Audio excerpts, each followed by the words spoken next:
जब झारखंड में हेमंत सोरेन की अगुवाई वाली महागठबंधन की सरकार बनी थी, तब राज्य का खजाना खाली था।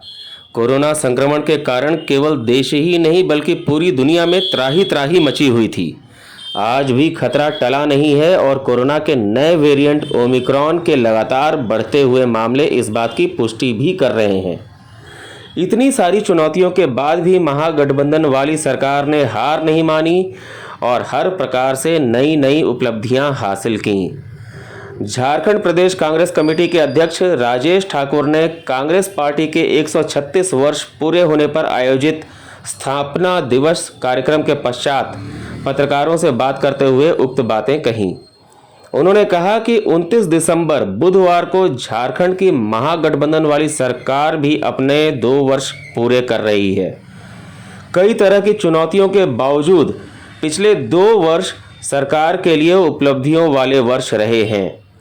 झारखंड सरकार की उपलब्धियां गिनाते हुए राजेश ठाकुर ने कहा कि सरकार की पहल पर सबसे पहले कोरोना के दौरान बाहर फंसे हुए प्रवासी मजदूरों को विमान से झारखंड लाया गया। यहां आने के बाद उनके भोजन के लिए दीदी किचन की व्यवस्था की गई।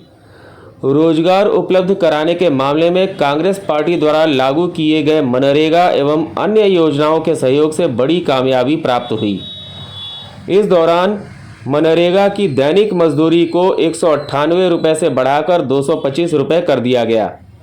उन्होंने कहा कि स्वास्थ्य के क्षेत्र में भी सरकार ने न केवल आधारभूत सुविधाएं खड़ी की बल्कि फ्रंट लाइन कोरोना वॉरियर्स के अदम्य साहस और परिश्रम की सहायता से देश के अन्य राज्यों की तुलना में झारखंड में कोविड का बेहतर तरीके से प्रबंधन किया गया।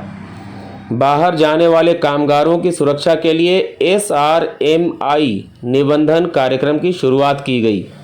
लंबे समय से संघर्ष कर रहे पारा शिक्षकों के लिए सर्वमान्य रास्ता निकाला गया। अल्पसंख्यक शिक्षकों के संदर्भ में भी साहसिक फैसले किए गए। राजेश ठाकुर ने कहा कि किसानों के लिए झारखंड कृषि ऋण माफी योजना लागू करके किसानों के चेहरे पर मुस्कान लाई गई।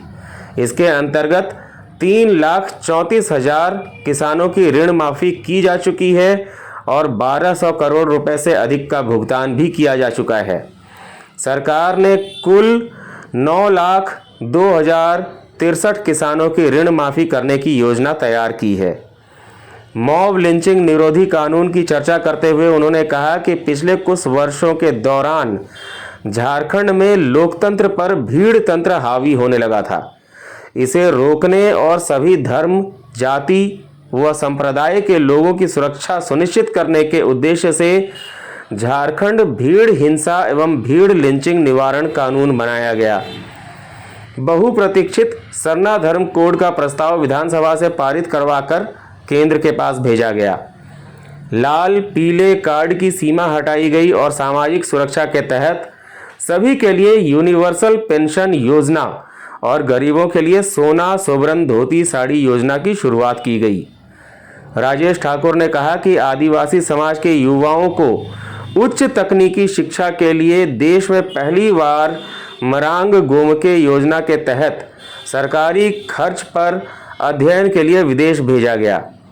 देश के दूसरे और झारखंड राज्य के पहले जनजातीय विश्वविद्यालय की स्वीकृति दी गई। टेक्निकल यूनिवर्सिटी की स्वीकृति भी दी गई। निविदाओं में अनुसूचित जाति, अनुसूचित जनजाति और अन्य पिछड़ा वर्ग को 10% आरक्षण देने का फैसला किया गया। उन्होंने कहा कि राज्य के औद्योगिक विकास और रोजगार को बढ़ावा देने के लिए नई औद्योगिक नीति को स्वीकृति दी गई। नियुक्ति प्रक्रिया को सरल बनाने के लिए नियुक्ति नियमावली बनाई गई। इसमें संशोधन किया गया और स्थानीय लोगों को प्राथमिकता दी गई। सीमित संसाधनों एवं केंद्र के उपेक्षात्मक व्यवहार के बावजूद पिछले 2 वर्षों में झारखंड सरकार ने कई सार्थक कार्य किए। उन्होंने दावा किया कि झारखंड में महागठबंधन की सरकार ने दूरदर्शी, संवेदनशील एवं कार्यों के प्रति सजग मुख्यमंत्री हेमंत सोरेन के नेतृत्व में कांग्रेसी कोटे के मंत्रियों डॉक्टर रामेश्वर उरांव, आलमगीर आलम, बन्ना गुप्ता एवं बादल पत्रलेख के साथ मिलकर कई चुनौतियों के बावजूद शानदार काम किया है। इस पत्रकार वार्ता के दौरान झारखंड सरकार में कृषि मंत्री बादल पत्रलेख, झारखंड प्रदेश कांग्रेस कमेटी के प्रवक्ता राजीव रंजन प्रसाद, राकेश सिन्हा, डॉक्टर राकेश किरण महतो, डॉक्टर एम तौसिफ और ईश्वर आनंद भी उपस्थित थे। विशेष खबर ब्यूरो, रांची की रिपोर्ट।